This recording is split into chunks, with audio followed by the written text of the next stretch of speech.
नमस्कार दोस्तों, स्वागत है आप सभी का हमारे यूट्यूब चैनल मिशन गुरुकुल में। मेरा नाम गौरव सिंह है। मैं आपको पीसीएस प्री ऑब्जेक्टिव के लिए थोड़ा गाइड करना चाहता हूँ। पीसीएस प्री 2020 का जो नोटिफिकेशन है आ चुका है। अभी सीट्स कम है लेकिन आगे चल के सीट्स थोड़ा बढ़ने वाली है। ठीक है, ये मेरा मार्कशीट है। 2017 में मेरे मार्क्स जो है 150 आए थे जीएस वन में, 2018 में 158 आए थे जीएस वन में, और 2016 में ये काफ़ी कम थे, 144 थे। कट ऑफ 142 गया था। तो कुछ ना कुछ मैंने किया था जो कि आपके साथ शेयर करना चाहता हूँ। और साथ ही साथ मैंने प्रीवियस ईयर का जो 2000 पीसीएस 19 का पेपर है उसको एनालाइज किया है, क्योंकि मार्केट में एक र्यूमर है कि पीसीएस जो है एकदम हट गया है पुराने पैटर्न से। अब क्वेश्चन जो है रिपीट नहीं होते हैं और टफनेस जो है पूरा यूपीएससी लेवल पे चला गया है। तो नो डाउट क्वेश्चन पैटर्न थोड़ा बदला है, लेकिन पुराने पैटर्न पे पढ़ाई करते भी कट ऑफ निकाली जा सकती है। इसीलिए हमने और मेरे एक दोस्त प्रखर दीक्षित ने जो है पेपर को एनालाइज किया है। पेपर एनालाइज करने का केवल मोटिव यही है कि आपको दिखाना कि क्वेश्चन जो है अभी भी किसी न किसी तरह डायरेक्ट या इनडायरेक्ट वे में लिंक होके ही आते हैं जो कि प्रीवियस ईयर्स में आए हुए हैं। तो मैंने कुछ क्वेश्चंस लिए हैं, इसको डिस्कस नहीं करूंगा डिटेल में, लेकिन आप सभी को पीडीएफ मिल जाएगी तो आप सभी देख सकते हैं। करीब 79 क्वेश्चंस जो हैं, 79 क्वेश्चंस डायरेक्टली या इनडायरेक्टली, उसके बावजूद भी मैंने इकोनॉमिक के क्वेश्चन ज़्यादा खोजे नहीं हैं। वो 79 क्वेश्चन डायरेक्टली या इनडायरेक्टली किसी ना किसी ईयर में आए हुए हैं। इनडायरेक्टली का मतलब ये है कि क्वेश्चन में ही या तो आंसर दिया हुआ है या 3-4 स्टेटमेंट या मैच इन द फॉलोइंग्स में किसी ना किसी वे में क्वेश्चन दिया हुआ है, तो वो आए हुए हैं। इसमें मैंने 2-3 चीजें बताना चाहूंगा कि एक तो पहले मैंने इजी क्वेश्चन जो है इंक्लूड नहीं किए हैं। इजी क्वेश्चन इंक्लूड कर दूंगा जो कि आप नॉर्मल डेज में सुनते हैं, या बहुत ही सिंपल क्वेश्चन है तो 120 इनका नंबर हो जाएगा करीब। और दूसरी चीज जो है, मैंने ऐसे क्वेश्चन भी नहीं इंक्लूड किए हैं जो कि पहले कभी उनका नाम तक मेंशन हुआ हो कि किसी एग्जाम में, लेकिन मैंने उठा के बस डाल दिया है। जैसे 2016 में यूपीएससी में एक क्लब ऑफ रोम के बारे में आया था और 2019 पीसीएस प्री में क्लब ऑफ रोम एक ऑप्शन में था। ऐसे भी क्वेश्चन मैंने नहीं उठाए हैं, सिर्फ ऐसे क्वेश्चन उठाए हैं जिसमें थोड़ा बहुत आप मेहनत करके जिसको है आप सही कर सकते हैं। तो मेरा एम क्या है? मेरा एक एम यही है, मार्केट में एक मिथ चल रही है कि प्रीवियस ईयर जैसे नहीं आए हैं पेपर और अनाप शनाप चीज़ें पढ़ाई जा रही हैं, इतना ज़्यादा कोर्स बताया जा रहा है कि वो आप नोट्स भी बनाएंगे अपनी तो नोट्स भी एक बुक से या एक पूरा कोर्स से कम नहीं रह जाएगा। आप उसको रिवाइज नहीं कर पाएंगे, बाद में जाके आप क्रैश हो जाएंगे। तो वो चीज़ को मैं आपको डिटेल में बताना चाहता हूँ। तो देखिए दोस्तों, यहाँ पे क्वेश्चन आए हैं 79 प्रीवियस ईयर से आए हैं। उसके अलावा जो है पिछली साल करीब जो है रफ नंबर जो है 25 क्वेश्चन जो है करंट अफेयर से हैं। यूजुअली ये क्वेश्चंस जो होते हैं 30 से 40 के बीच में आते हैं। पिछली साल थोड़ा कम आए थे, लेकिन कोई बात नहीं। 79 और 25 में जोड़ दीजिए तो 104 क्वेश्चन हो जाते हैं, और कट ऑफ गई थी 88। मतलब आप कट ऑफ से बहुत ही आराम से आगे बढ़ जा रहे हैं। अगर आप 25 जोड़िए, चलिए मैं कहता हूं कि चलिए 25 में 25 करना बहुत टफ है, लेकिन यूजुअली आप जानते होंगे कि 1-2 बुक्स आती हैं मार्केट में करंट अफेयर की, उसको पढ़ लीजिए अच्छे से तो आप 25 में से 20 से 22 क्वेश्चन जरूर सही कर देंगे। तब भी मैं कहता हूं कि चलिए नहीं, आप 22 भी नहीं सही कर रहे हो, 20 भी नहीं सही कर रहे हो, 15 क्वेश्चन तो करंट के जरूर सही कर देते हो। 15 क्वेश्चन आप सही करते हो तब भी 94 क्वेश्चन हो जाते हैं, जो कि बहुत ही ज्यादा ऊपर है कट ऑफ से।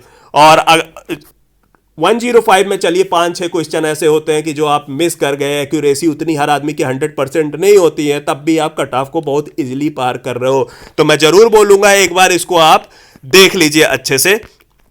दोस्तों, कुछ चीजें मैं आपको बताना चाहता हूं।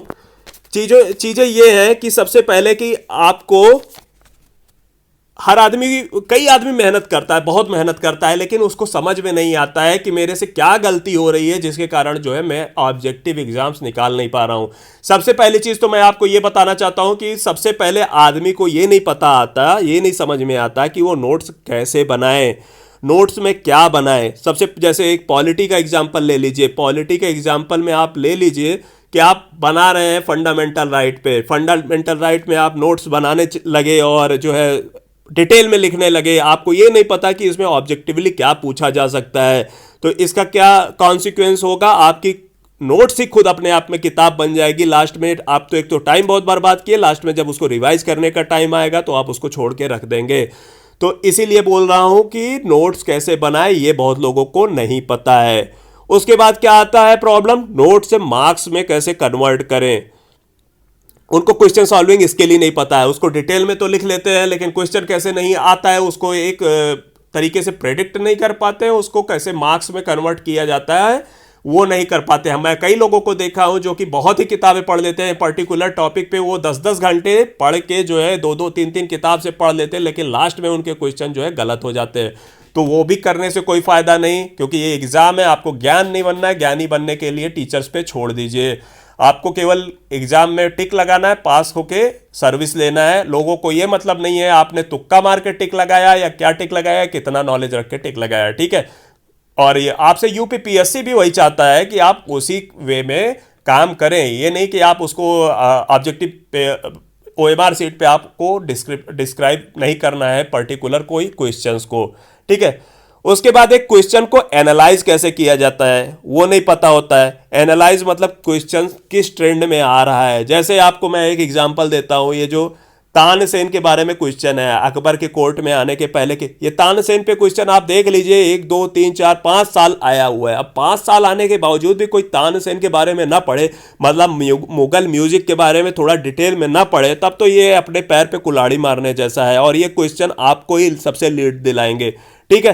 क्वेश्चन प्रेडिक्ट करना भी बहुत ही इंपॉर्टेंट है। जैसे मतलब हम लोग डेप्थ में चले जाते हैं, रिसर्च करने लगते हैं, वो चीज की जरूरत नहीं है। जैसे आप देख लीजिए राबिया दुर्रानी का टॉम्ब कहाँ है, शेर शाह सूरी का मकबरा कहाँ है, हुमायूं मकबरा कहाँ है, ये सब आए क्वेश्चन है।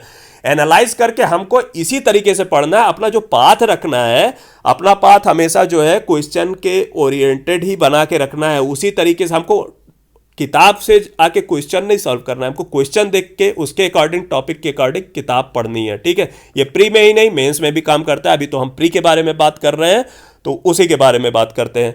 फिर उसके बाद हमको बेसिक थ्योरीज क्या है उसको जानना चाहिए। कई लोग जो होते हैं करंट अफेयर्स और ये क्वेश्चन सॉल्व कर लेते हैं, कुछ बेसिक थॉट्स होते हैं, कुछ थ्योरीज होते हैं, कुछ कॉन्सेप्ट होते हैं, उसको नहीं पढ़ते हैं तो कई बार क्रैश हो जाते हैं। पीसीएस 19 प्री में काफी लोगों के साथ ये हुआ, करंट अफेयर सही कर दिए, जो काफी टफ क्वेश्चन थे उसको सही कर दिया, लेकिन बेसिक क्वेश्चन गलत कर दिए हैं।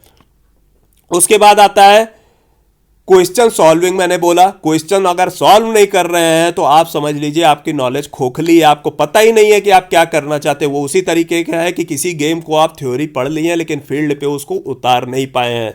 तो क्वेश्चन सॉल्विंग जो है मोस्ट इंपॉर्टेंट पार्ट है। मैं यूपीएससी में भी कितने लोगों को देखा हूं थ्योरीज उतना ज्यादा नहीं पढ़ते हैं, सिर्फ क्वेश्चन सॉल्व कर करके वो अपना सिलेक्शन ले लिए हैं। तीसरा, उसके बाद एक पॉइंट आता है कि टॉपिक तो बहुत डाइवर्स है, आप कैटेगराइज कीजिए। मैंने नीचे कैटेगराइज किया है, आपको सब कुछ बताया हुआ है कि क्या, उसकी बुक लिस्ट भी बताइए। टॉपिक देख लीजिए, मोटा मोटा देख लीजिए, इसमें मैंने तोड़ा नहीं है कि मतलब एनवायरनमेंट में और टॉपिक तोड़ दिया हो या साइंस में फिजिक्स केमिस्ट्री मैथ तोड़ दिया हो। उसके अलावा भी सीधे सीधे 11 टॉपिक है। 11 टॉपिक में अगर आप ढंग से पढ़ने लगेंगे कि मतलब नॉलेज लेने के लिए, तो आपको 2-4 साल तो आराम से लग जाएगा उसको, क्योंकि उसको पढ़ने के बाद आपको याद नहीं होगा, समझ नहीं आएगी, उसको आपको रिवाइज करना पड़ेगा। तो 2-3 साल आप आराम से मानिए। तो उसको क्या करना पड़ेगा, उसको कंसाइजली और ऑब्जेक्टिवली पढ़ना पड़ेगा। उसके बिना जो है आप समझ लीजिए आप कभी आप निकाल नहीं पाएंगे प्रीलिम्स, और आपको फ्रस्ट्रेशन होगी, डिप्रेशन होगी। उसके बाद आप चल के एक दिन आएगा कि क्रैश हो जाएंगे, पढ़ना छोड़ देंगे। जो एक होता है बेसिकली दोस्तों, जब तक आप पढ़ो आपको उसका रिजल्ट ना मिले तभी आपको पढ़ने में मजा आना कम हो जाएगा, धीरे धीरे आप उस चीज से भागने लगेंगे। लेकिन आप पढ़ रहे हो, उसका रिजल्ट मिल रहा है, आपको वो चीज अच्छा लगेगा, ठीक है। एक चीज और है कि क्वेश्चंस आते हैं 5-6 जगह से जो है आते हैं, बात तो सही है, एग्जाम है, कोई मजाक नहीं है। तो उसका क्रक्स कहाँ से लाया जाए, सही है 5-6 आप पढ़ नहीं सकते। जैसे हिस्ट्री ले लीजिए, बिपिन चंद्रा हो गया, सुमित सरकार हो गया, स्पेक्ट्रम हो गया, एनसीईआरटी हो गया, सब नहीं पढ़ा जा सकता ना। तो इसीलिए हमारी टीम जो है आपकी मदद करने के लिए क्रक्स इसको लेके आएगी, ठीक है, उसमें आपको उससे ज़्यादा जाने की ज़रूरत नहीं है। प्रीवियस ईयर क्वेश्चंस भी उसमें रहेंगे, उसके कॉन्सेप्ट भी रहेंगे, उसको डिटेल में बताया जाएगा। ठीक है, एक चीज़ और आप ध्यान रख लीजिए कि अगर आप एक दिन में पर्टिकुलर सब्जेक्ट को रिवाइज नहीं कर पा रहे हो तो आप हमेशा जान लेना कि आपकी तैयारी अभी पूरी नहीं हुई है। हमेशा जो है आपका रिवीजन जो है टाइमली मैनर में हो जाना चाहिए। मतलब आपके पास एक तो दो तीन चीज़ें वो बताता है। एक चीज़ ये बताता है कि आपके नोट्स जो है क्रक्स है, कॉन्सेप्चुअल है, और आपके पास जो है नोट्स जो है लिमिटेड है, कंसाइज है, ऑब्जेक्टिव वे में है। ऐसा नहीं है कि आपने 10 किताबों से नोट्स बनाए वो बाद में अपने आप ही एक किताब बन गई, उसको आपको नहीं करना है। अगर वो कर रहे हो तो आप छोड़ दो, क्योंकि वो बहुत ही ज़्यादा हेक्टिक है, उसका आउटपुट बहुत ही कम है। तो इन सब चीज़ों को आपको ध्यान रखना है। बाकी हमारा चैनल जो है हम लोग जो है साथ मिलके जो कुछ उसमें सिलेक्टेड लोग हैं, कुछ लोग हैं फ्री में आपको गाइड करने के लिए चैनल बनाए हैं, जिसमें आपको जो है क्वेश्चन के अकॉर्डिंग या मतलब सब्जेक्ट को पकड़ते हुए, मतलब सिलेबस को पकड़ते हुए कैसे पढ़ना है, कैसे नहीं पढ़ना है, वो सब चीज़ें आपको गाइड किया जाएगा। पूरा डिटेल में यहाँ पे आपको वीडियोस दिए जाएंगे, आप उसको फॉलो कर सकते हैं। सब फ्री में है, फ्री ऑफ कॉस्ट है। ठीक है, हमने यहाँ पे कुछ आपको बुक लिस्ट भी बताई है। बुक लिस्ट ये है कि बहुत ही जगह आप कहीं भी जाएंगे तो 99% जगह आपको यही बुक लिस्ट मिलेंगी। ठीक है, लेकिन हमको क्या करना है, बुक लिस्ट में सब कुछ नहीं पढ़ना है, पहली चीज़ मैंने आपको बताया है। और इसमें प्रीवियस ईयर क्वेश्चन को आपको एक्सप्लेनेशन के साथ सॉल्व जरूर करना है, और सिलेक्टिवली और स्मार्टली पढ़ना है। सबसे इंपॉर्टेंट चीज़ है नोट्स बनाना है। नोट्स जो है आपको अपने तरीके से बनाना है। किसी का नोट्स उठा के आप पढ़ लोगे तो दिमाग में उतना नहीं आएगा।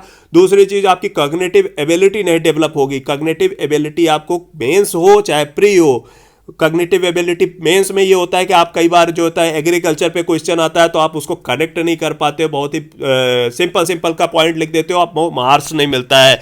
और प्रीलिम्स में जो होता है आपको जो है आप उसमें छांट नहीं पाते हो कि यार ये स्टेटमेंट जनरल है कि एक पर्टिकुलर है, इसको गलत माना जाए कि सही माना जाए। दूसरी चीज़ क्या है कि नोट्स में आप अपनी कमियों को सॉल्व करने के, उसको हटाने के लिए जो अपने हिसाब से बनाते हो। जैसे मान लो कि किसी लोगों को जो है क्रिप्स मिशन 1942 में आया या 1940 में आया, कंफ्यूजन होती है। ये कोई भी थ्योरी छोटी बड़ी नहीं होता कि ये सिंपल है तो ये सबको आना चाहिए, ऐसा यूनिवर्सल लॉ नहीं है। आपकी खुद की प्रॉब्लम है, उसको दूर करो। कुछ लोगों को होता है कॉन्सेप्ट समझने में दिक्कत आता है तो उनको कॉन्सेप्ट लिखना चाहिए। कुछ लोगों को होता है कि उनको डेट रटने में प्रॉब्लम होती है। जैसे मुझे 1919 और 1920 में नॉन कोऑपरेशन मूवमेंट में शुरुआत में बहुत डाउट होता था। शुरू में तो लगता था कि ये सबको आता है तो मुझे भी आता होगा, लेकिन मैंने कई क्वेश्चन गलत किए। तो उसके बाद मैंने अपनी खुद की नोट्स बनाई। नोट्स 1 लाइनर होना चाहिए आपके पर्टिकुलर सब्जेक्ट में, 8 से 10 पेज से ज़्यादा नहीं होने चाहिए। और नोट्स जो है आप जब उसमें लिखेंगे, जैसे क्या है कि आपकी कमी है कि 1919 और 1920 में कंफ्यूजन हो तो लिख लीजिए 1919 में या 1920 में पर्टिकुलर इवेंट कब हुआ। जैसे आप नॉन कोऑपरेशन मूवमेंट हो गया 1920 में लिख लीजिए। हो सकता है वो आपको नहीं आता, दूसरे को कुछ में नागपुर सेशन में क्या हुआ वो नहीं आता, तो नागपुर सेशन में 1 साल में जो है फ्रीडम का जो प्रॉमिस किया था गांधी जी ने, तो उसको आप लिख लीजिए। ठीक है, हर आदमी की स्ट्रेंथ और वीकनेस अलग अलग होती है, आप अपनी वीकनेस और अपनी स्ट्रेंथ पहचानिए। ठीक है, मैंने यहाँ पे कुछ बुक लिस्ट दी हुई है। मॉडर्न हिस्ट्री की स्पेक्ट्रम, मेडिवल हिस्ट्री की एनसीईआरटी और प्रीवियस ईयर क्वेश्चन। सब प्रीवियस ईयर क्वेश्चन सब में कॉमन है विद एक्सप्लेनेशन। बिना एक्सप्लेनेशन के करोगे यार, वर्ड टू वर्ड उतारेगा तो नहीं यूपीपीसीएस, अब तो बहुत ही मुश्किल है उतारेगा। ठीक है, क्योंकि पैनल बदल जाता है तो उनका अप्रोच भी बदल जाता है। लेकिन एक चीज़ जान लो, एग्जाम 70 साल से हो रहे हैं और टॉपिक कुछ ही हैं। एक टॉपिक पे यार 1907 में सूरत स्प्लिट पे और कितने क्वेश्चन कोई बना सकता है, नॉन कोऑपरेशन मूवमेंट पे कितने क्वेश्चन बना सकता है, जब 70 साल से 10 एग्जाम में अलग अलग उसको पूछा जा चुका है। एक तरीके से आप उठा के देख लीजिए, क्वेश्चन ही अपने आप में बहुत बड़ा बवाल हो जाते हैं। वो चीज़ हम आपको प्रोवाइड करेंगे ईजी वे में, सब कुछ कंसाइजली यहाँ पे काम होगा। ठीक है, एंशिएंट हिस्ट्री हो गया, NCERT previous year question. Geography में ओल्ड एनसीईआरटी 6, 7, 8, 9, 10 छोड़ दीजिएगा, 11, 12 और जीसी लियोंग से क्लाइमेटोलॉजी और प्रीवियस ईयर क्वेश्चन। पॉलिटी के लक्ष्मीकांत और प्रीवियस ईयर क्वेश्चन। इकोनॉमिक्स में आप संजीव सर की नोट, संजीव वर्मा की नोट्स पढ़ सकते हैं, श्रीराम आईएएस की नोट्स पढ़ सकते हैं। इसमें सब कुछ नहीं पढ़ना है, इसमें केवल की टर्म पढ़ना है। जैसे कि इन्फ्लेशन क्या होता है, स्क्यूफ्लेशन क्या होता है, कैपिटल मार्केट क्या होता है, ट्रेजरी बिल क्या होता है, बियर क्या होता है, बुल क्या होता है, बस केवल टर्म्स देखने हैं। अगर आपको इसमें छांटने में प्रॉब्लम हो रही है तो आप हमारे इकोनॉमिक लेक्चर से जुड़े रहिएगा। साथ ही साथ घटना चक्र की आर्थिकी भी देख लीजिएगा। उसमें क्या होता है कि घटना चक्र की आर्थिकी जो है काफी ज्यादा फैक्ट्स जो आपको जरूरी होते हैं वो दे देती है। फिर सेंसस आप कहीं से भी पढ़िएगा, परीक्षा मंथन, परीक्षा वाणी, उसके अलावा प्रीवियस ईयर क्वेश्चन देख लीजिएगा। यूपी स्पेशल के लिए परीक्षा वाणी, ठीक है, उसमें भी सिलेक्टिव पढ़ना। मैंने आपको नीचे सेकंड पॉइंट देखिएगा, सिलेक्टिवली और स्मार्टली पढ़ना। ये जितना मैंने बुक लिस्ट दिया है उसको आप ढंग से पढ़ने लगोगे तो 2 साल तो मान लो, लेकिन वही है ना कि एक स्मार्ट वे में पढ़ने के लिए आपको पता होना चाहिए कि आप क्या पढ़ रहे हो, क्यों पढ़ रहे हो, कितने टाइम में पढ़ रहे हो। कुछ लोग भाई नॉन कोऑपरेशन मूवमेंट जो है 4-4 किताबों से 20-20 घंटे पढ़ते हैं, कोई फायदा नहीं यार। इंटीग्रेशन ऑफ प्रिंसिपली स्टेट जो है आप 5 लेक्चर में 5 दिन में पढ़ो, कोई मतलब नहीं है। आएगा क्वेश्चन एक, उसको सॉल्व करना है, ये नहीं मैटर करता कि आपको कितना नॉलेज है। उसके बाद आता है साइंस, एनसीईआरटी 9, 10 और प्रीवियस ईयर क्वेश्चन, ठीक है। एनवायरनमेंट शंकर आईएएस, उसमें भी बहुत ही सेलेक्टिव पढ़ना है। शंकर आईएएस अपने आप में ग्रंथ है, उसको सब कुछ नहीं पढ़ना है, chapter by chapter, line by line पढ़ने का कोई भी मतलब नहीं है।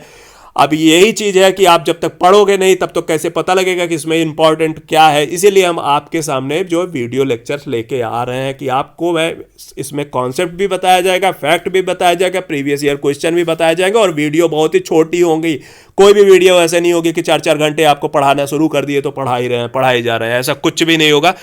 करंट अफेयर किया जा सकता है, घटना चक्र, दृष्टि की आंख वाली आती है, सबको पता है ये चीज, और घटना सार आती है लास्ट में आती है एकदम एग्जाम के करीब। लेकिन यहाँ पे हम लोग कोशिश करेंगे कि उसको करंट जो है आपको लगातार लेके चलते रहे।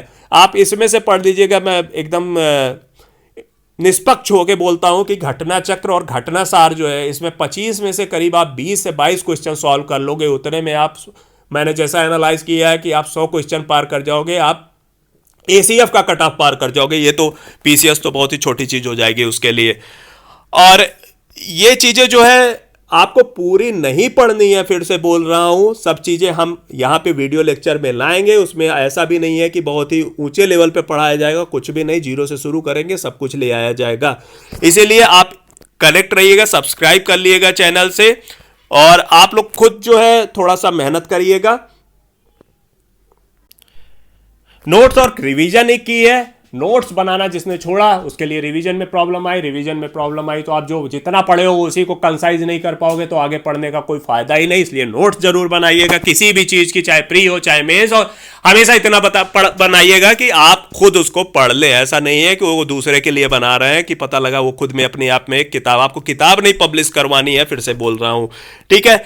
आप इन सब चीजों को फॉलो करते रहिए, हमारे चैनल को फॉलो करते रहिए। हमने एनालाइज किया, पीडीएफ आपको मिल जाएगी, आप अपने आप से भी देख सकते हैं कि ये क्वेश्चन कब और किस ईयर में आए हुए हैं।